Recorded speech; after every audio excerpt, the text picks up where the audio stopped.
Hey there, Storm fans. Bryant Cook, and today I will be doing a tournament recap of my weekend at Star City Games Syracuse.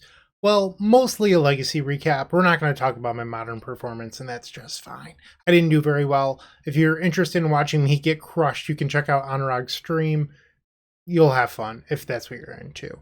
But my weekend started out with me meeting up with Roland Chang for dinner Thursday night, and then Saturday morning going to the On Center, the building in front of you, and selling Roland a long box of cards that I just wasn't interested in. I had a whole bunch of spec cards I bought like 3 or 4 years ago and just sat on, and well, I don't want that stuff taking up space in my office anymore. So I sold it all to Roland.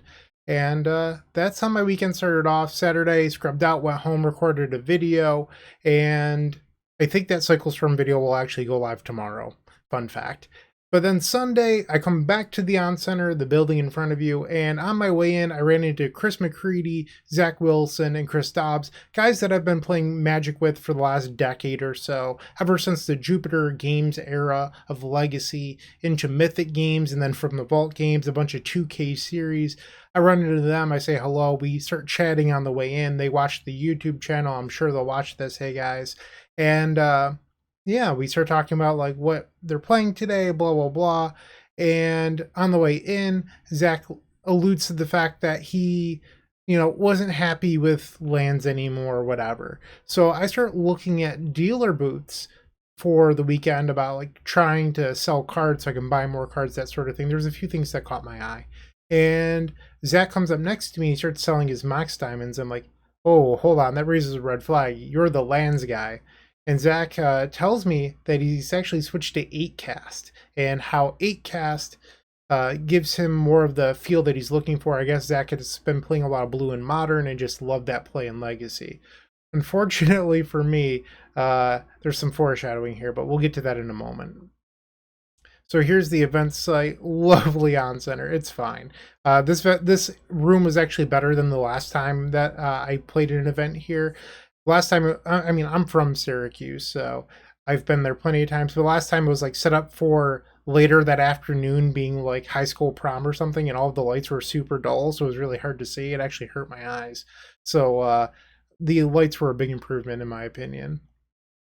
And here's the deck list we played. The Epic Storm version 12.9. This is what I've been playing. This shouldn't be a shock to anyone. It's pretty stock at this point. And if you're new to the channel, make sure to subscribe, support us, all that good stuff would mean a lot to me.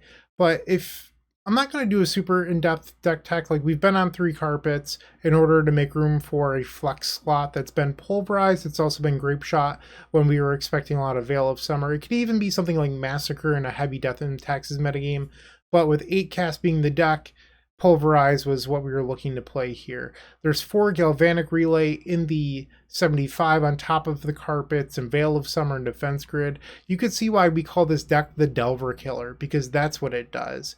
And if you don't believe me, continue watching this video. But that's all I've got on the deck. If you're looking for an in-depth deck tech, I'll put a card that you can click above, and that will bring you to a deck tech, I'm sure. I've done tons of videos on this deck. There's got to be a good one. So let's keep it moving.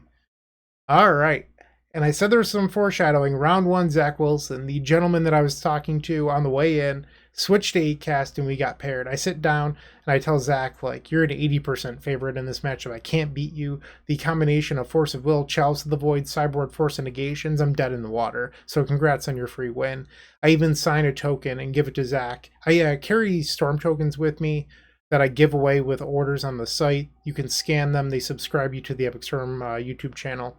And I sign one for Zach saying, please don't beat me. So, yeah. Let's keep it moving, I guess. And this is before the match. I get seated next to Roland, and Roland decides to get a group shot of us. So here's me looking pretty awkward. There's Zach, and the match is about to begin. So this is the final board state of the match. Less exciting, but I do have some stuff to go over here. So in the first game, I feel like I'm actually doing okay. So Zach leads off on a turn 1 Chalice. I have a Burning Wish in hand. I play a Wish Called Talisman, and that baits out a Force of Will. Or actually, it was a Force of Negation. You can actually see it up here being exiled. So I play out the Wish Claw, gets forced, and then I play a Burning Wish follow-up. Sorry, this is game 3. What am I thinking? Sorry, I'm getting a little bit confused already. So this is the photo shot or the screenshot of game 3 or photo I took of game 3. But I did beat out with the Wishclaw Talisman, I promise you.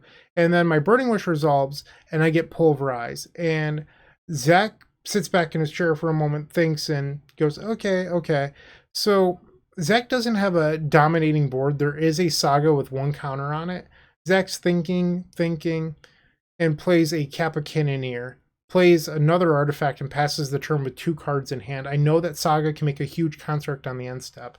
So I'm sort of forced to cast this Pulverize. So I float some mana, I cast Pulverize, everything is wiped. Zach is left with literally just an Ancient Tomb and the Urza Saga with 2 cards in hand. So with the floating mana, I am all in on a Brainstorm. So I end up brainstorming into more mana, which isn't what I needed, and I end up fetching, but I don't have a payoff, which is unfortunate.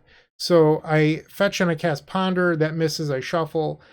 Meanwhile, Zach on the end step makes a construct on tap, makes another construct, goes and gets, I think, a Bauble with the Urza Saga, and then before I know it, my life total is like shrinking pretty quickly. I end up putting Ad Nauseam on the stack, but Zach ends up having like 3 cards in hand and they end up being forced blue card a couple turns later.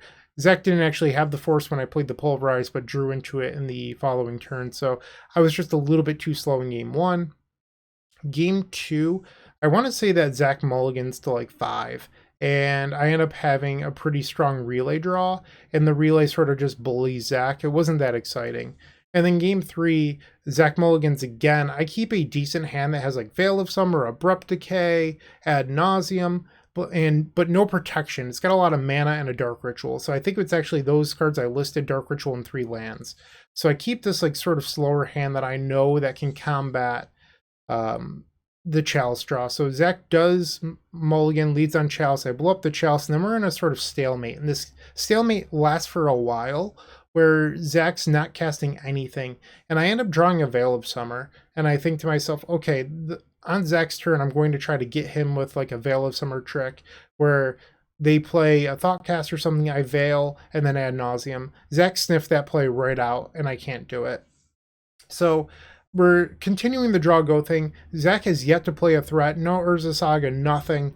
And I just start playing Burning Wishes because I end up drawing like back-to-back Burning Wishes followed by a Wishclaw. Zach starts forcing them to the point where Zach's down to 2 cards. And then Zach draws for turn. It's finally an Urza Saga. And I think to myself, okay, Zach has 2 cards. Is this it? Like, do I just have to go? I've already used, a number of good cards. So I end up like drawing like a Ponder or something for turn. And I play the Ponder. I shuffle, I play something else. I can't remember if it was like a Defense Grid or a Wishclaw Talisman, something, but it resolves. But Zach has enough mana in play to pay for a Defense Grid if that was it. So I end up casting a Dark Ritual, and then Zach uses Metallic Rebuke to counter it. But I have another Dark Ritual in hand into Ad Nauseam. And what you're seeing here is the sort of aftermath. I guess it was a Wishclaw now that I'm looking at the board. It was not a Defense Grid. So it's the Wishclaw Talisman here. But there's a Metallic Rebuke that was cast underneath this Bauble. And it was good enough. So, I mean, this has a Chalice for 1 on it. My story's not accurate. You're going to get a lot of that this video. I'm sorry. I didn't take notes, unfortunately. I just didn't think of it when I was playing. So I think that this game, there was a Metallic Rebuke. I know that for sure. I can't think of what Zach must have countered, but I did play Ad Nauseam with the Chalice in play. And I remember I eventually, I flipped a ton of zeros on this Ad Nauseam, like a ton. And I think to myself, I guess the only card I could lose to would be like a Flusterstorm off this Mox Opal with the Chalice in play. So I end up Abrupt Decaying the Chalice, and there's a Veil of Summer here. And I end up setting up so that I can Tendrils through a possible Fluster. That said, if there was a Fluster, Zach could have countered the Ad Nauseam, but that's what I've got. Sorry, this is going to be a little bit rambly and me remembering things as I go. It's not going to be perfect. Like I mentioned, I don't have notes. I did record my matches into my spreadsheet once I got home, but obviously the play-by-play is a little bit more messy, so bear with me and I appreciate you watching.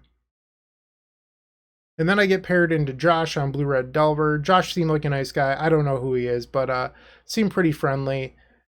So something a lot of people do when they enter these events is they accidentally show you what they're playing when they shuffle. Especially, I'm not saying that Josh is inexperienced, but people that don't play in a lot of larger events, they'll shuffle and give you a couple good looks. So when Josh was shuffling, I saw Volcanic Island and a Brainstorm and a Ponder, and I was like, okay, likely Blue Red Delver. And then sure enough, game one, Josh just leads on a turn one Delver threat. I can't remember if it was Channel or Delver, but the jig was up.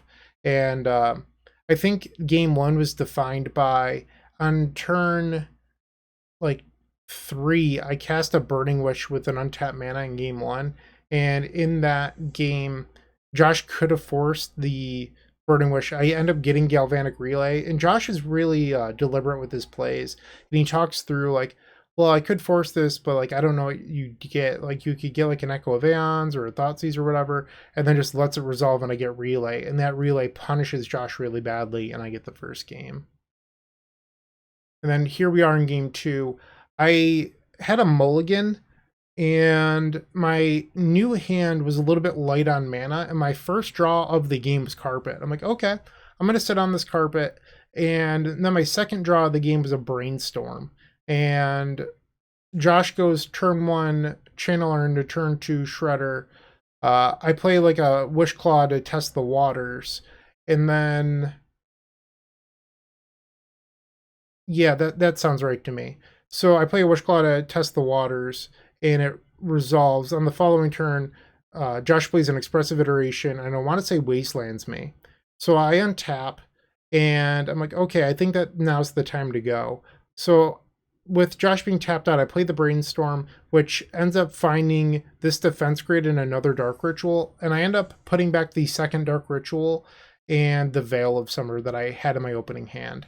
So I end up going Dark Ritual, or I play the Carpet, Dark Ritual, Grid, LED, use the Claw to go get Echo, and I spin the wheel.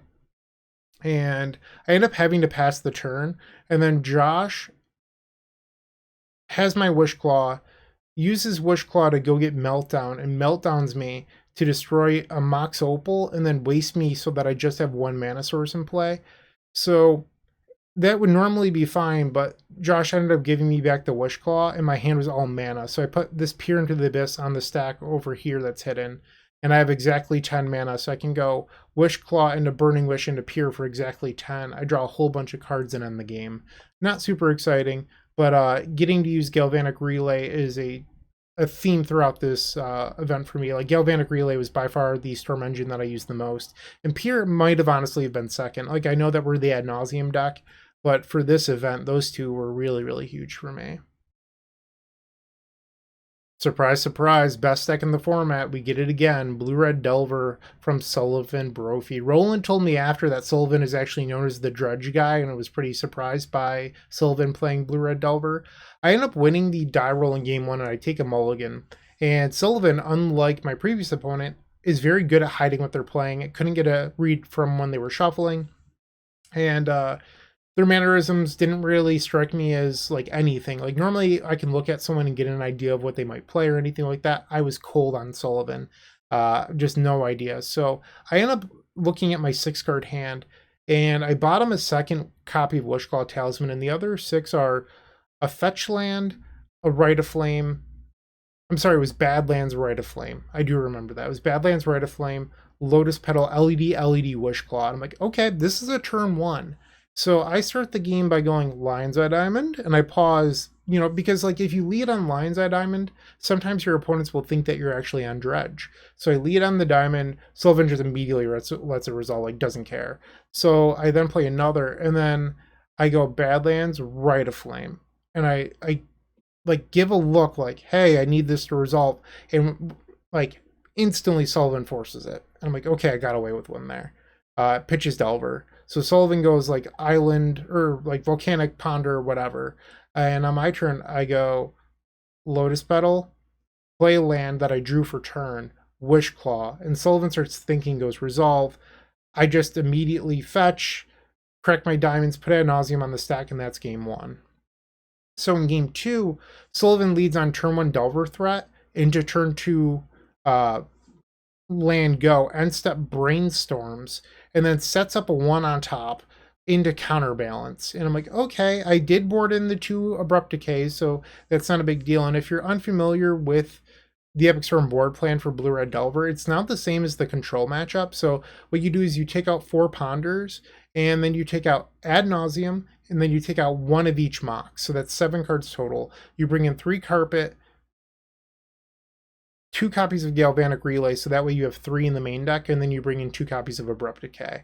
So that's the board plan. I'm like, okay, well, I boarded in Abrupt Decay. This shouldn't be that bad.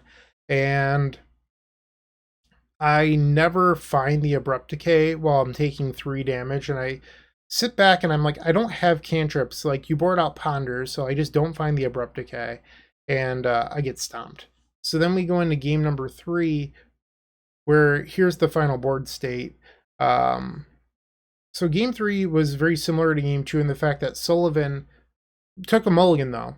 So Sullivan goes to 6 this time and not me, but leads on a turn 2 counterbalance this time, but I already had the Abrupt Decay ready. So I felt pretty good about that. On top of having Abrupt Decay, I kept a hand that had a Galvanic Relay in it, and that was sort of the start of what you're seeing in front of you. So I start on a relay, which finds a second relay, and the second relay is just so good that it allows me to cast Peer into the Abyss with a bunch of extra resources.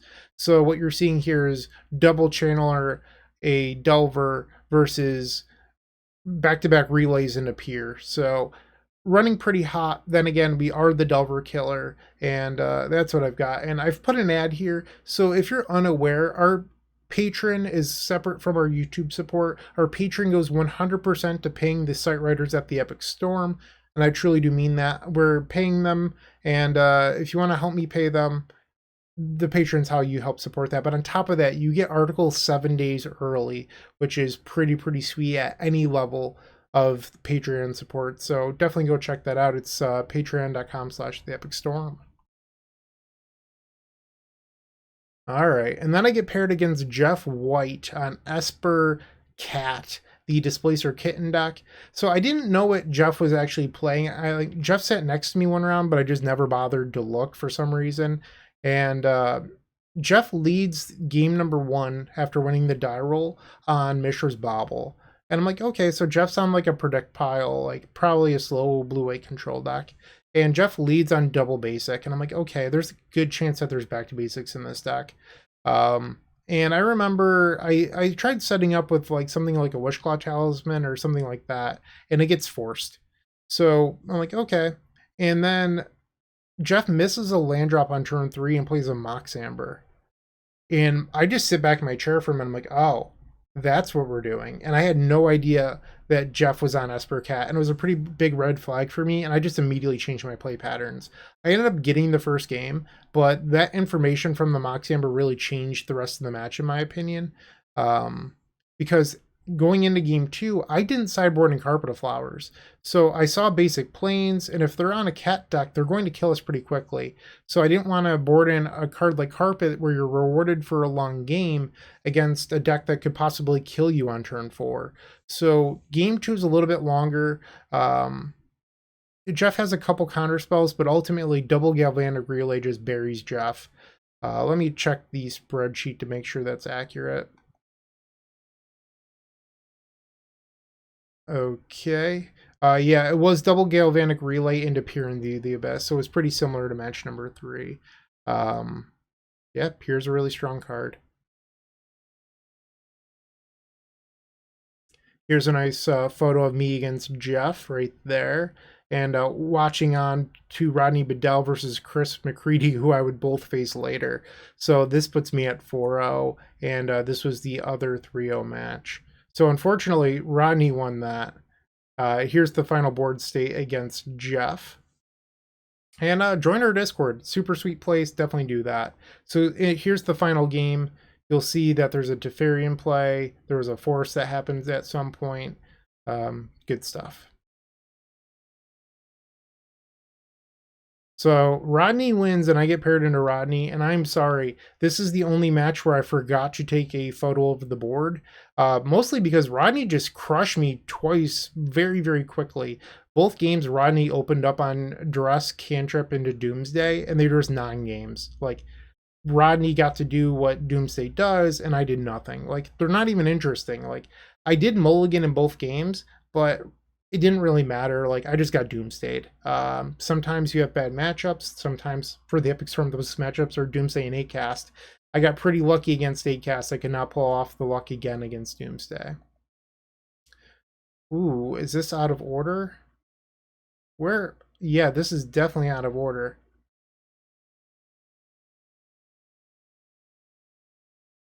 Well, here we are. So I get paired against Chris McCready, the other player that I was walking into the building with. I mentioned Zach and Chris on the way in. So Chris has been playing lands for like the last, I don't know, like 8 or 9 years. Is always playing lands, innovating on it. Chris was one of the first people I know that cut Sphere of Resistance, just wasn't good enough in the matchups and instead looked at other hate. And I'm not even talking about Mindbreak Trap, but Collector Oops, Pyroblast, Wasteland Surgicals, stuff to make other combo matchups better. And I had a pretty good feeling that Chris wasn't playing Sphere, but sometimes Chris changes it up. Like, I've been paired against Chris every once in a while where Chris is on like main deck Sphere Resistance, which I was kind of worried about, but thankfully that was not the case for this event. And now I guess I'll go back to, oh, now you don't want to load on time. So this was the final screenshot of the match where you keep in defense grid against lands because um, things like Mindbreed Trap or Pyroblast, but it wasn't an issue. In game number 1, I keep a hand that's 1 mana off from Peer into the Abyss. It has a fetch land, a ponder, Rite of Flame, Lion's Eye Diamond, Burning Wish. So you could actually turn 1 Echo of Aeons floating 3 mana with a bunch of Storm, but Chris mulliganed to 5, and I was like, why would I do that? So I end up keeping it, that hand that I described. So I fetch, I cast Ponder, and I keep another fetch land, I believe, and a Brainstorm. Chris wastes me, I play the land, but I already have a Brainstorm in hand. So on Chris's end step, I'm sitting there, debating to myself, like, do I fetch and cast this Brainstorm? But the problem was that I didn't have a Volcanic Island to fetch. It must have been a Vernic Catacombs because I couldn't get Volk. So I think to myself, if I fetch for a blue source here, I can't cast the Rite of Flame and I can't cast Brainstorm. So I decided to just fetch to potentially draw a mana source that wins the game. And I ended up drawing a second copy of Rite of Flame that allows me to put Peer into the Abyss on the stack and the game ends. So that's game number 1. Game number 2, we both mulligan to 5, and I lead on a Ponder that's immediately hit by Pyroblast from Chris. Chris wastes me, and I'm sort of just sitting there with an artifact in play. And after a while, I play Wishclaw Talisman that Chris decides to Beseiju. So I go get another mana source and I get wasted again. I then play out another mana source into a Wishclaw and Chris Beseiju's me again. So that ends up giving me 3 lands and Chris is down on cards. So Chris didn't know this, but I actually had Ad Nauseam in my hand in my initial 5. So I'm able to just go Dark Ritual, Ad Naus, and win the game. And that's where this defense grid comes in. The defense grid was revealed to the Ad Naus. So that's what happened there. Here we are again. So that was 6 rounds of Magic the Gathering. So this is my only complaint about the entire event. I didn't know signing up that it was capped at 6 rounds no matter what. I feel like that's a little, I don't want to be too hurtful here, but I don't know. Scummy is the word that comes to my mind. So the problem that I have with this is, for the Legacy event, it was kind of small. It was only 75 people. For Modern, they had like 134 or 135. So they had multiple X1s not make top 8. Like, if I'm paying $50 to play in this event, there should be the appropriate number of rounds so that, like, I'm allowed to lose once. I don't know. Like, it just really rubbed me the wrong way. So, yeah, in the future, I don't even know if I'd play in these again. Like, I mean, thankfully I won and everything went well, but I don't love the idea of just essentially being single elimination if you end up having bad tiebreakers. Like, it's just not right to me. So I hope that they fix this in the future. Here's the final standings of the Swiss. And then our cheesy top 8 photo. And then I get paired against a local Micah on Naya. So we're on our way to the top 8 photo. And Micah's like, okay, well, we're 4-5, so we're playing. And Rodney's 1, which wasn't true. So we were both like, oh, I hope Rodney loses to Death and Taxes. Because neither of us can beat Rodney. So Rodney on Doomsday was our boogeyman for the event. So we're like, yeah, we both can't beat him. And he's like, yeah, I cut 2 deafening silences from my board, so this isn't going to be good. I'm like, oh yeah? And Micah says like, well, this is open deck list. You would find that out in a minute anyway. So we sit down and it is not open deck list. So he's like, all right, well, I have 1 deafening silence to carry me. So I'm like, all right, well, that's good to know. Chose to play Minsk and Boo instead. So game number 1 is pretty uneventful. I keep a sort of slower hand, but it's still fast enough against Naya. And I believe I put Ad Nauseam onto the stack. Let me check my notes here. Yeah, it's a turn 3 Ad Nauseam into Lethal Tendrils. Nothing too exciting. Naya just doesn't really interact well. Like, I remember Micah played an Elvish Reclaimer and like a Sylvan Library, but like, who cares? So I end up getting that one. Here's a photo of us playing. You know, good stuff. This is game number 1 by the looks of it. There's the Reclaimer, there's the Sylvan Library, and then my Wishclaw Talisman on the opposite end of Mika's board. So my good friend RJ came over and started watching at this point and snapped some photos of me, so thank you to RJ for some of these nice photos that we have. The previous one was actually from Star City Coverage, but this is RJ's photo. So in game number 2, Micah leads on Deafening Silence into Collector Oof. I'm like, okay, well, Micah drew the 1 of Silence. Like, that stinks. And,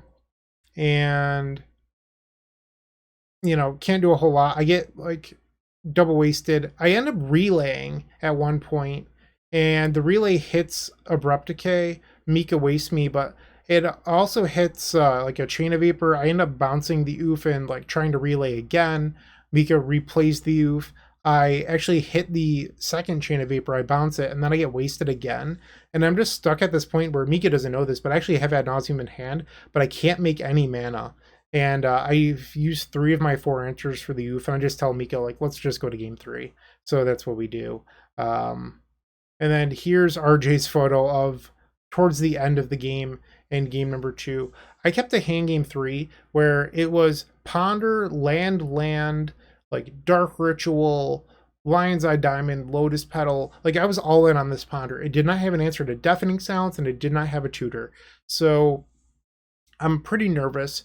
I cast the Ponder, and the Ponder, this is not a joke, is literally looking at another Dark Ritual, Burning Wish, Abrupt Decay. And I'm just like, oh wow, this is really good. This is very, very, very good. So Micah on the play goes, plays Mox Diamond, discards Elvish Reclaimer, Savannah, Deafening Silence. I'm like, well, that's a start. And then I just go like land go. Micah plays Choke, and I'm like, okay, like I have an untapped land. This is not an issue. So I have, and I remember thinking to myself, I'm like, please don't play Collector Oof or Green Sun for Oof. Please don't do this. So I end up fetching Taiga Badlands, and I Abrupt Decay the Deafening Silence on the end step. I untap, I count my mana, and I have enough mana due to the second Dark Ritual, the Burning Wish, for Peer into the Abyss. So I peer, I play Defense Grid, and then that ultimately ends up being enough to beat Micah. And here we are. This is the final board state, once again from a different angle. And then we're on to top 4 against Brady Munroe on Blue-Red Delver, the 3rd time that I faced Delver in this event. And here we have Maddening Hex, a new card from one of the commander sets. I believe it's like Streets of New Capenna Commander. So what it essentially it says is whenever a player casts, and you get to choose a player, so an opponent, cast a non-creature spell, you roll a die, and then they take damage equal to whatever you roll. So you have to roll a d6, And in our match, I pretty swiftly win game number 1. Brady does the same thing that my round 2 opponent does, where they allow a Burning Wish to resolve. I get Galvanic Relay, and that relay put Brady into the dirt in game 1. And Brady revealed at the end of game number 1 that he had triple force and allowed the Burning Wish to resolve, and then relay just bullied him. So I got pretty fortunate there. And then game number 2, Maddening Hex happened. Maddening Hex was super good. Brady rolled very well. He rolled like 5-5-6, and I was just like, yep, you just dealt me 16. So I got crushed. I did have Tendrils in hand, which was sort of my game plan. I kept a hand that was like Brainstorm, Tendrils, a bunch of mana. And I was like, well, maybe I'll be able to like natural Tendrils from hand or something. I don't know. It might have been a mulligan. But it also had like a relay in it, I think. No, it did not have a relay. That's a lie. It was literally just like Tendrils Brainstorm stuff. So I end up like playing Brainstorm in the Maddening Hex and taking 5. I find a Wish Claw. I'm like, okay, I play the Claw, but the Claw gets forced. I'm like, all right, I'm probably dead to this channeler on board, and I just concede. And then we're off to game number 3. And then game number 3, Brady on turn 3 plays the Maddening Hex, but I had Abrupt Decay ready. And with Brady tapping out, I knew that there couldn't be a fluster, and I end up double relaying Brady again in game number 3, which, I mean, this is going to be a trend. Let's look at some photos. So here's the start of the match. Nice photo from Star City Games. Me taking out my deck, all that good stuff. We're shuffling up. Lovely. Cool, cool, cool. Here's another photo from RJ. Also, become a member of this channel. Unlock, badges, emotes, all that cool stuff. There's also exclusive members only video. So I recorded a video of the Epic Storm Saturday night preparing for this event. So you can watch that if you become a member. I also recorded a Cycle Storm video. Like I said, that will be coming up. But yeah, so you get member exclusive content like that practice league. So this looks like, I'm not sure what game this is, if I'm being honest. I think that this is game number 3. There was a meltdown that happened, but I had double relayed, and like that double relay just like made the meltdown not matter. So let's keep going through. Here's that triple force from game number 1 that Brady told me about, where the relay just ended up crushing him, where he could have forced the Burning Wish but didn't. Here's a relay at some point. We see an Electrickery over here. Maybe that's the Maddening Hex. I can't really tell. But on both post-board games, Brady had the Maddening Hex, and it was very, very good.